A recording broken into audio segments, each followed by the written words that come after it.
I had always believed that betrayal came like thunder, loud, sudden, and unmistakable. But that morning, standing in the polished marble lobby of my aunt's high-rise apartment, it came softly, in laughter. Her laughter. The kind that echoed against the glass walls and dug into my skin like invisible claws. "Look who finally decided to show up." Aunt Claudia's voice carried a familiar bite. Her tone was honeyed enough to fool a stranger. But I'd grown up knowing that underneath her sweetness was poison. "Still wearing last year's coat, Lena? I thought your husband was doing so well in real estate." A few of the building staff turned their heads, smirking faintly. My cheeks flushed. I had told my husband, Evan, I didn't want to come. I hated how Claudia turned every gathering into a spectacle. But he'd insisted, said it was important, said he had a surprise. "I'm not here for fashion advice," I said quietly, forcing a polite smile. The scent of jasmine from her perfume mixed with the metallic tang of the lobby's air conditioning. "Where's Uncle Victor?" Her eyes sparkled, that taunting glint I knew too well. "Victor's upstairs. But Evan's already here. You might want to hurry." "Evan's here?" My heart lifted just for a second. He had left early this morning, saying he had a meeting near downtown. We were supposed to meet here together later. Aunt Claudia's grin widened, sensing the confusion on my face. "Oh, he's been here quite a while." She tilted her head toward the elevators. "Why don't you take the next one up?" Something in her tone made my stomach tighten. I wanted to turn and walk away, but pride anchored my feet. When the elevator doors slid open, I stepped inside alone. The faint reflection of my face in the mirrored wall stared back. Pale, anxious, uncertain. I smoothed my hair, telling myself not to let Claudia get under my skin. The elevator chimed softly at the 18th floor. My heels clicked against the hallway tiles as I made my way toward Aunt Claudia's apartment, 1803. I could already hear muffled laughter. My aunt's voice again, shrill, animated. I knocked once. No one answered. Then I heard a familiar, deep laugh that froze me where I stood. "Evan." The sound came from inside. He was laughing with her. I pushed the door open. The first thing I saw was Aunt Claudia, her silk robe loosely tied, standing by the bar counter with a glass of champagne. The second was Evan, sitting comfortably on her couch, tie undone, glass in hand, smiling like he belonged there. "Oh, Lena, you made it," Claudia said, feigning surprise. "We were just talking about you." The words came out of me before I could stop them. "What are you doing here?" Evan turned, startled but not guilty, not immediately anyway. "I was just waiting for you," he said, rising to his feet. Claudia offered me a drink. I could feel my pulse in my throat. The scene was ordinary enough to be believable, yet intimate enough to be wrong. Her robe, his loosened tie, the casual comfort between them. "Waiting for me?" I asked, my voice trembling. "By having champagne in her living room?" "Lena, don't be dramatic," Claudia drawled. "It's only noon." But it wasn't her words, it was her smile. That private, knowing smile. The same one she used when she stole my seat at family dinners, or whispered about my mother's flaws behind her back. Only now it carried a deeper cruelty. Evan reached for my hand, but I stepped back. His palm hung in the air. "Claudia was just helping me with something," he said quickly. "A surprise. You'll understand later." My gaze darted between them. "A surprise." She leaned against the counter, lazy and amused. "Oh, Evan, you really should have rehearsed that better." His jaw tightened. "Claudia, stop." "Stop what?" she asked innocently. "You brought her here. Don't look at me." The tension crackled between them. For a brief, flickering moment, I saw something in Evan's eyes, irritation, guilt, or maybe fear. I couldn't tell. Then the building manager's voice startled us all. "Excuse me." Mr. Harlan stood in the open doorway, clipboard in hand. A tall man with graying hair, always polite but firm. "Miss Claudia, I'm sorry to interrupt, but I need to discuss an urgent matter regarding your lease renewal." Claudia waved dismissively. "Now? Really?" But he didn't look at her. His gaze was on Evan, then on me. His expression shifted slightly, like he'd stumbled upon something he hadn't meant to witness. "I'll come back later," he said, turning to leave. But before he stepped away, Claudia called after him, too casually. "No need, Mr. Harlan. Everything's fine. Just family business." He hesitated, then nodded curtly. As he walked away, I noticed his eyes linger on the champagne glasses, too, and the half-buttoned robe. He knew something. I wanted to ask, to demand clarity, but the lump in my throat was too heavy. "Lena," Evan said softly, "let's not make a scene." Claudia sipped her drink. "Yes, dear. You wouldn't want to embarrass yourself in front of the staff." That was the breaking point. I turned and stormed out, my heels striking the floor like gunshots. My vision blurred, my chest constricted. I didn't know if I was angry, hurt, or just terrified of what I might uncover. Behind me, I heard Evan's voice. "Lena, wait." But I didn't. I kept walking until I reached the lobby again, where Mr. Harlan stood near the reception desk, flipping through his papers. He looked up as I approached, his face softening when he saw my tears. "Mrs. Rivera," he said quietly, "are you all right?" I tried to speak, but words failed me. All I could manage was a shaky. "Do you know if Evan's been coming here often?" His jaw flexed. For a moment he looked conflicted. Then after a long pause he sighed. "Maybe we should talk privately," he said. "There's something you might want to see."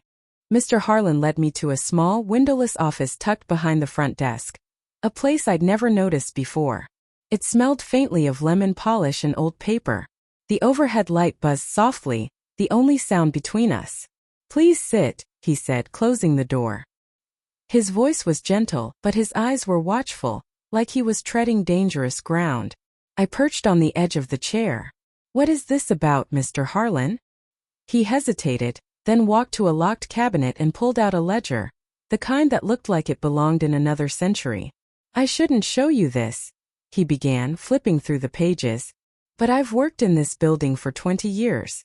And I've seen too many good people deceived under these roofs." He turned the book toward me. Names, apartment numbers, dates, neatly written. My pulse quickened when I saw Evan's handwriting. "This," Mr. Harlan said, tapping one entry with his pen, "is the visitor log. Every guest who signs in after hours is recorded manually. I noticed something about your husband." My stomach knotted. "What about him?" He flipped to a page from 2 weeks ago. There it was. Evan Rivera, apartment 1803, 10:47 p.m. My breath caught. He said he was working late. Mr. Harlan's lips pressed into a line. "That's not the only time. He's been here several nights in the past month, always signing in after 10. Always to 1803. My mind went blank. My chest hollowed out, the air around me warping like heat off asphalt. "You're sure?" "I don't make mistakes in my records." For a moment all I could hear was my heartbeat pounding in my ears.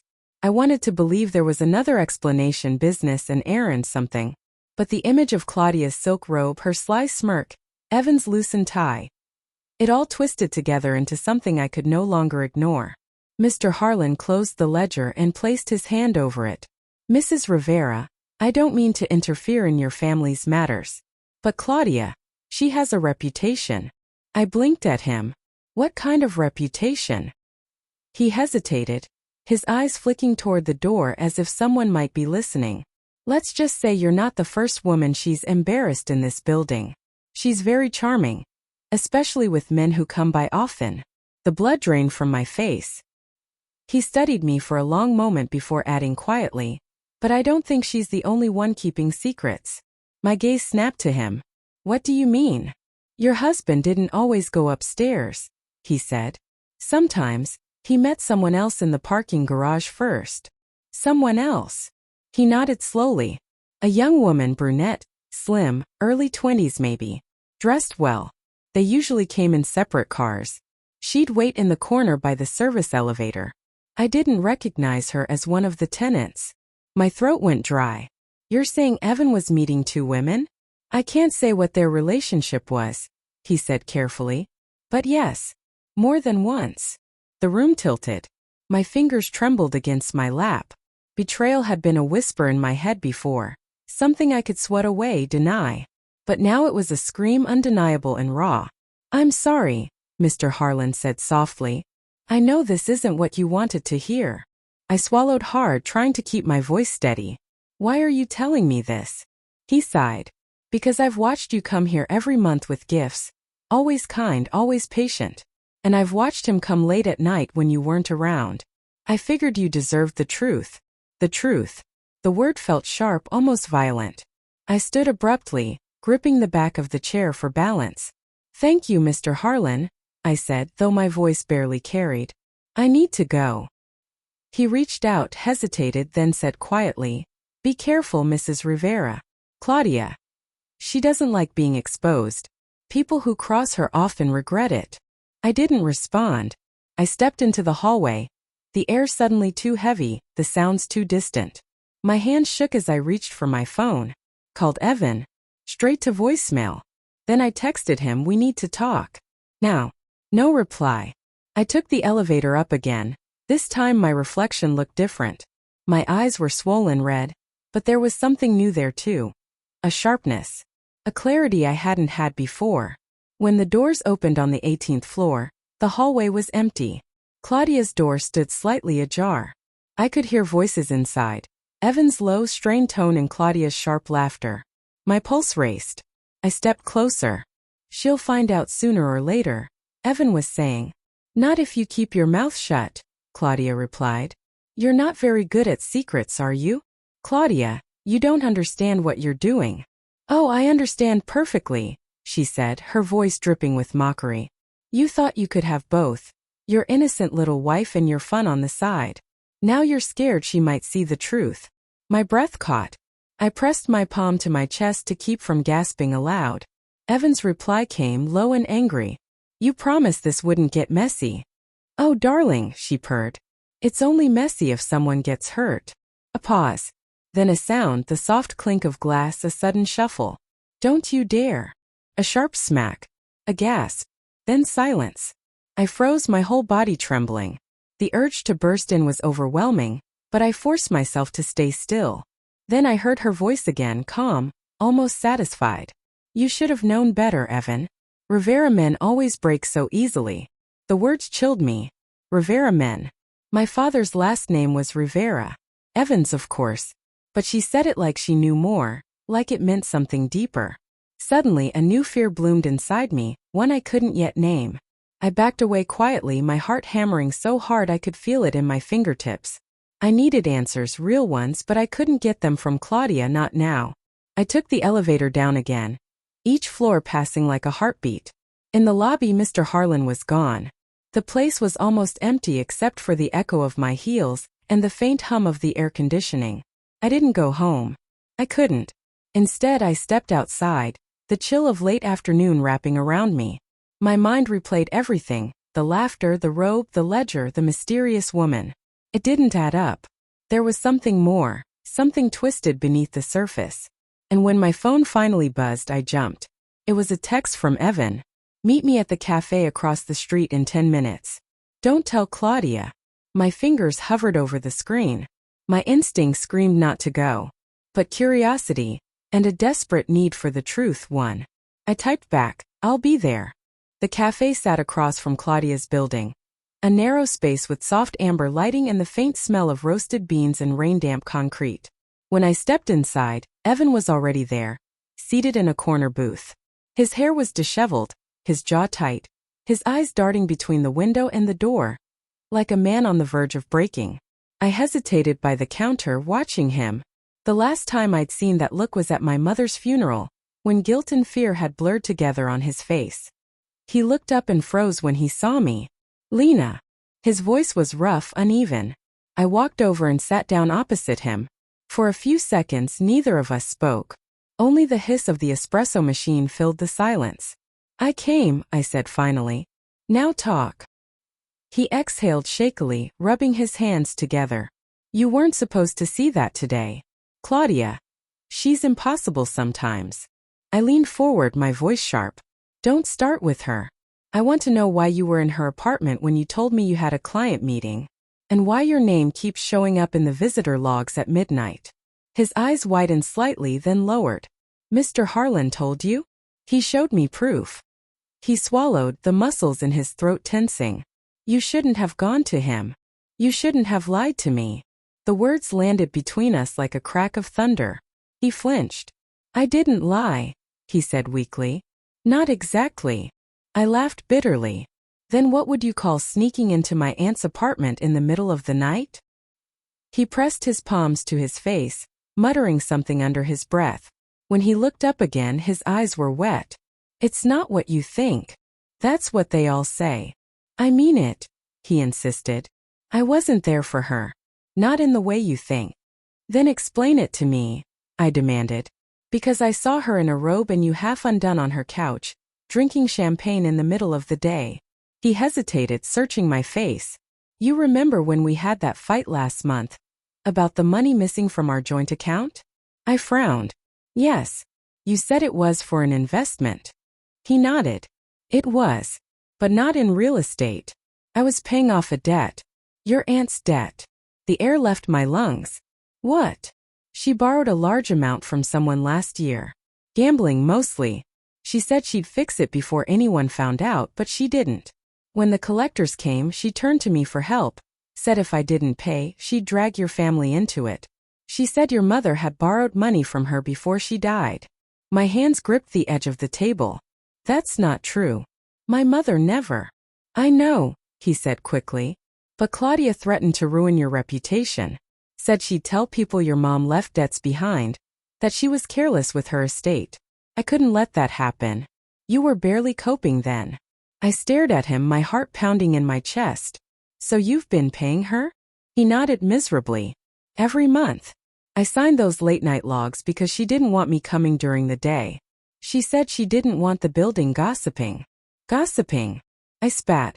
About what, your secret meetings? His voice cracked. I was trying to protect you, Lena. I didn't want you dragged into her mess. I wanted to believe him. God, I wanted to. But something didn't add up. Then what about the woman you were meeting in the garage? His brow furrowed. What woman? Mr. Harlan said he saw you with a brunette, someone in her 20s. You met her before going upstairs. He shook his head immediately. That's not true. I never. He stopped. His eyes flickered just for a moment. Wait. The brunette? Could it have been Natalie? Who's Natalie? He exhaled slowly, rubbing the back of his neck. Claudia's niece. My head snapped up. Her what? Her niece from her first marriage. She came back from Italy a few months ago. I met her once when Claudia called me to help with her paperwork. She's been around a few times when I went to make payments. I stared at him, stunned. And you didn't think to mention that? I didn't think it mattered, he said quietly. She barely spoke to me. The waitress brought our coffees then, placing them down carefully. The smell of roasted beans filled the tense air between us. I didn't touch mine. You don't see how bad this looks? I asked after a long silence. You sneaking around with my aunt, paying off mysterious debts, meeting her niece. Do you have any idea what this feels like? He reached across the table, but I pulled my hand back. His fingers hovered in midair, trembling. I know I hurt you, he said softly. But please believe me, I never cheated on you. Claudia's been manipulating everything. She wanted you to find out something today. She wanted you humiliated. Why?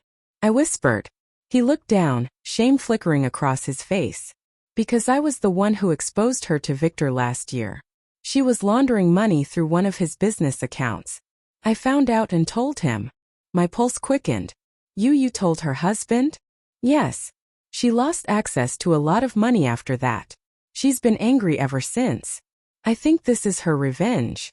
His words settled over me like ash, choking, confusing, but with an awful growing sense of truth. Claudia had always had a taste for cruelty. Still, I couldn't shake the image of the two of them together, the intimacy of it. So she's been blackmailing you, I said slowly, and using me as her stage. He nodded. She wants you to think I betrayed you so you'd leave me. And she gets what she's wanted all along, to break this marriage and see you suffer. I leaned back, the room spinning. The anger that had burned so brightly now curdled into exhaustion. Do you have proof? I asked. He hesitated. I have texts. And a recording. From one of our meetings last week. She didn't know my phone was on. He pulled out his phone, scrolled and pressed play. Claudia's voice filled the air, low, taunting, unmistakable. You think she'll believe you? You've been in my apartment for months, Evan. All I have to do is smile, and she'll see what I want her to see. There was a pause, then his voice cold, angry. You're sick. Oh please, she laughed. I'm just honest. You took her away from me once. Now I'm taking something back. The recording ended. My blood ran cold. What did she mean? Took her away from me once. He looked pained. I don't know. But deep down I felt something stir, a memory. A conversation I'd once overheard between my mother and Claudia when I was a teenager. She's mine too, you know, Claudia had said once in the kitchen, her voice sharp. You lost that right when you betrayed us, my mother had replied. At the time I thought it was about money. But now? I met Evan's eyes, my voice barely a whisper. Evan, what if she wasn't just talking about me as her niece? He frowned. What are you saying? I think she meant it literally, I said slowly. What if my mother wasn't my only parent? The words hung between us, heavy and impossible. Before he could respond, my phone buzzed again. A message from an unknown number. If you want the truth, come back upstairs. Alone. No signature. But I didn't need one. I looked at Evan. She wants me to come back. His hand shot out. Lena, don't. She's dangerous. But something inside me had already shifted. I needed answers, not later, not through someone else. Now. I stood up, heart pounding, and whispered. If she's been lying all these years, I'm done being afraid of her. Evan rose too, desperate. Then I'm coming with you. I shook my head. No. She said, alone.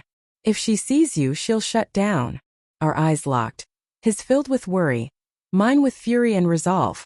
Then I turned and walked out into the rain. The sound of my heels echoing against the pavement. The building loomed ahead like a shadow waiting to swallow me whole.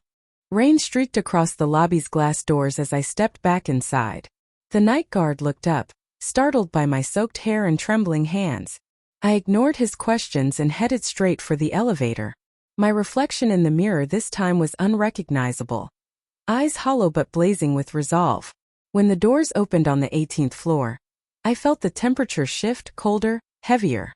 The hallway lights flickered faintly, buzzing overhead like nervous energy trapped in wires. Apartment 1803's door was ajar again. She was waiting for me. I pushed it open, the hinges creaking softly. Claudia sat in the armchair by the window, wearing a crimson silk robe, her legs crossed, a cigarette burning between her fingers. The city lights cast fractured reflections in the glass behind her. Well, she said, smiling faintly. The prodigal niece returns. I stepped closer, dripping rainwater onto her pristine rug. Why did you text me? She exhaled smoke slowly. Because you deserve to know the truth before your husband does something stupid. You mean before you do? Her eyes sparkled with mischief. Oh, Lena. You always were so serious. Sit down. You look like a ghost. I'm fine standing. Suit yourself. She took another drag, watching me carefully. So, how much did Evan tell you? Enough, I said. I know about the debts, the blackmail, and the recording. Her smile faltered, then returned smaller and sharper. Ah, so he found his spine after all. I wondered how long it would take before he betrayed me too. You used him, I said. You used both of us. Used? She laughed. A low, bitter sound. You think I'm the villain here? Oh, sweet girl, you have no idea how long I've been cleaning up after your mother's lies. My stomach twisted. What are you talking about? She rose gracefully, crossing the room until she stood just a few feet away. The smell of her perfume, jasmine and smoke, filled the air, suffocating. Your mother, she began, voice turning sharp, wasn't the saint you think she was. She stole something from me 28 years ago. Something I never got back. My voice cracked. What could she possibly have stolen? Her gaze softened strangely. You. The word hit me like a blow. I blinked. What? She set her cigarette in the ashtray and moved closer, her tone eerily calm. When I was 20, I fell in love with a man named Daniel Rivera. Your father. My knees went weak. That's impossible. My father was married to me first, she interrupted. I was his wife before your mother ever met him. The room tilted. No. You're lying. Her lips curled. He left me for her. Said she was everything I wasn't. Kind, gentle, innocent. And when she got pregnant, he told me it was over. But here's the part no one told you. She couldn't have children. My pulse thundered in my ears. Stop. She wanted you so badly, Claudia went on, her eyes glinting with an awful nostalgia. And I wanted to be free of him. So we made a deal. I carried you. She raised you. I stumbled back, my mind fracturing under the weight of her words. You're saying you're my mother, she said softly. Yes. I couldn't breathe. You're lying. She shrugged. Believe what you want. But I have proof. She reached into a drawer and pulled out a thin envelope, yellowed at the edges. Inside was a birth certificate. My name. My father's. The mother's line, Claudia Rivera. I felt the world slide out from under me. No, I whispered. No, she told me, she said. She lied, Claudia said. Just like she lied to him. She told him you were hers. When he found out the truth, he left us both. You think she died a saint? She died alone because she built her life on someone else's child. Tears blurred my vision. Why would you tell me this now? Because you've been living in my shadow without even knowing it, she said coldly. You look like me, sound like me, but you've spent your whole life worshipping a thief. I thought maybe it was time you learned who you really are. I took a step back, trembling. You could have told me years ago. She smirked. And spoil the fun? No, dear. I wanted you to find out when it hurt the most. Her cruelty was almost unrecognizable now, not just spiteful but broken. The bitterness in her eyes wasn't triumph. It was decay. I wiped my tears roughly. You're wrong. You didn't lose me because of her. You lost me because of who you are. She laughed softly. Oh, you have her words. Her righteousness. How predictable. At that moment, a knock echoed at the door. She froze. Lena. Evan's voice. I turned toward it instinctively, but Claudia grabbed my wrist, nails digging into my skin. Don't, she hissed. He doesn't deserve to hear this. I yanked free. He deserves to know everything. I opened the door. Evan stepped in, eyes darting between us. What's going on? Claudia's mask cracked. You brought him here? He followed me, I said. And I'm glad he did. He frowned. Lena, what? She's my biological mother, I said flatly. The silence that followed was suffocating. Evan's face drained of color. What? Claudia smiled faintly, almost proudly. Now everyone knows. He turned to her, disgusted. You've been tormenting her for months. And this is your grand reveal. Torment, she said, laughing bitterly. She's the reason my life fell apart. Why shouldn't she feel some of it? Something inside me snapped. You think pain fixes pain? I shouted. You think revenge gives you back what you lost? You're just as empty as the lies you told. Her hand trembled as she reached for another cigarette, but she couldn't light it. Her facade was cracking piece by piece. I wanted you to love me, she said suddenly. Just once. To look at me the way you looked at her. My anger faltered. The rawness in her voice was almost childlike, a wound too old to heal. Evan stepped beside me, his voice gentle but firm. Claudia, this isn't love. It's cruelty. She stared at him, eyes glassy. You don't understand. You weren't there when she took everything from me. No, I said quietly. But I'm here now. And I'm ending it. I walked to the door, then turned back to face her one last time. You may have given me life, but you'll never be my mother. Her lips parted as if to respond, but no sound came. Only silence, the kind that fills the space after something irrevocable breaks. Evan followed me out. We didn't speak in the elevator. The city lights blurred through the glass like streaks of tears. When we reached the lobby, Mr. Harlan was waiting. He looked at me, then at Evan, concern in his eyes. Everything all right? He asked quietly. I managed a nod. It will be. As we stepped out into the rain, Evan wrapped his jacket around my shoulders. The world outside smelled of wet asphalt and the faint sweetness of something ending. For the first time, I didn't feel anger. Just grief, deep, clean, and strangely freeing. Evan broke the silence. What now? I looked up at him, eyes burning but steady. Now we start over. Without her lies. Without fear. He nodded slowly, squeezing my hand. Behind us, high above in the glass tower, I could see the faint glow of Claudia's apartment. One light flickering in the darkness, like a ghost refusing to let go. For years I'd let her shadow define me. Her cruelty, her mockery, her twisted kind of love. But standing there in the rain, I finally understood. Some betrayals aren't meant to destroy you. They're meant to show you who you are without the lies. And that truth, as painful as it was the beginning of my freedom.